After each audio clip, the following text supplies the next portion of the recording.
What's cracking, guys? Omar Aesop here. In this video today, we're talking about the OHP, a few more tips that I have to try and help increase the OHP. If you guys know me, the overhead press is one of my favorite movements. It's not a movement, not gonna lie, I'm not good at it, and that's why I want to improve it. So I study it, I think about it a whole lot, and so today I'm gonna share with you some insight that I feel that I've discovered over the last few months that probably will help you guys with trying to increase your own overhead press. The first thing I want to do, I'm gonna link in the description my boy Alan Thrall. He has a great video about the overhead press and leaning back, because when I talk about the upper clavicle and its activation or its role when it comes to the overhead press, you'll understand that more. Why? Link in the description for that. But bottom line, what I want to talk about when it comes to increasing the overhead press, you got to do a whole lot, because when it comes to this movement versus say a bench press, a squat, or a deadlift, it takes a lot longer to try and make progress. But there's a few things I've been doing recently that I feel have made a huge difference. The first one is straight up incorporating the incline bench press, and I know that sounds counterintuitive. How the hell is doing the incline bench press going to help increase your overhead press? Well, like I said, when you do the overhead press, it doesn't go in a straight bar path. Actually, what happens, you kind of lean back, it goes forward, so you're kind of pressing it. And even if you feel right here, if you're leaning back slightly, you put your hand right here on your upper clavicle, and you press, just press up like this. Just go ahead like this and try this, like so. So don't press straight up. Press a little further forward, and what you'll notice, you'll feel that activate. You can feel the muscle itself. There is a minor emphasis on your upper pec. Now, that depends upon your degree of how far you lean back. I'm not saying that you're fucking bent over pressing this all the way back and snapping up your back. What I am saying, when it comes to the overhead press, there's a slight amount of upper pec work involved. By me doing the incline bench press that both emphasizes the front deltoid and the upper pec a little bit more, it's just more stimulation for that area.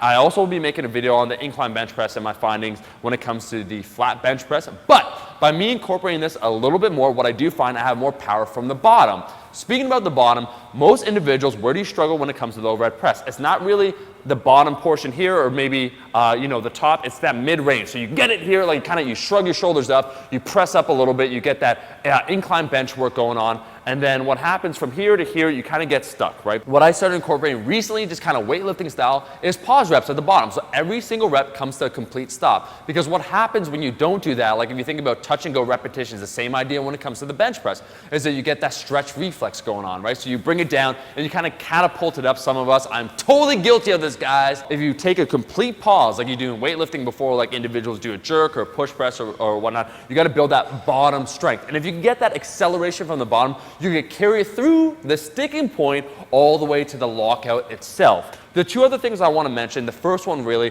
would be talking about increasing stability, how it feels, how my shoulder girdle feels, and how, my lats feel when I'm trying to press.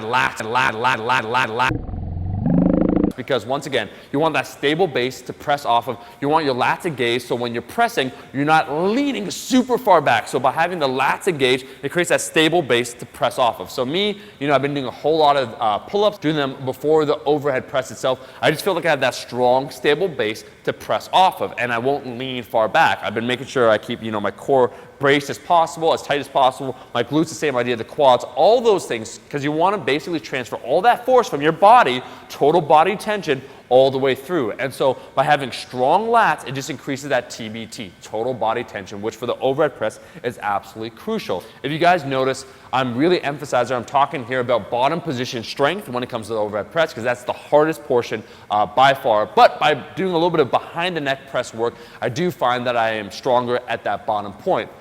The last point I want to make, however, is the opposite now, the top end. If you guys just look aesthetically at me, ass chest is there, a little bit of deltoids, not really any triceps. So the lockout is essentially your triceps, and something I have been doing has been the football bar, so the neutral grip overhead press. And I find for tricep strength, to try and blast through, increase that tricep strength, it really helps. If you don't have, obviously, access to that, you can use a close grip bench press. You can also use with dumbbell standing. I know Jeremy does that and whatnot, like a neutral, just pressing it straight up. And what that's going to help you do, it emphasizes more the triceps. So once you get it past here, so you have this position, you have the upper pec, everything, the traps are working. You get through that middle portion because you have that acceleration going on. When it comes then time to lock it out, the strong tricep is going to help you lock out that overhead press. So you get the momentum, you get that bottom position strength, you get that total body tension, you hear what I'm saying, and then you get the triceps to complete the movement. So little things over time. Me, I'm getting more specific with what I want to do. I do want to eventually overhead press 100 kilos, 220 pounds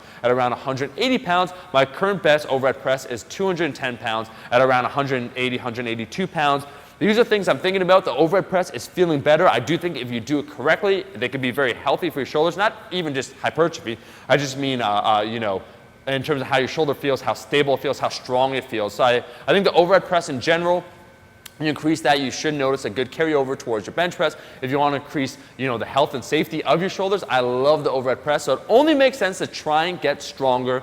This is the video, guys. That's all I had to say about the overhead press. Something I was thinking about. I posted recently on the Instagrams, a 155 at, you know, weighing around 176 pounds, 10 reps. Nothing crazy, but just, you know, things that I am feeling have improved my overhead press tremendously. Let me know in the comment section below what has been helping you guys out. That's all the time we have. Thank you so much for watching the video. If you liked the video, you made it all the way to the end of this video. Like the damn video, and I'll be seeing all you guys, my rascals, in that next video. Peace!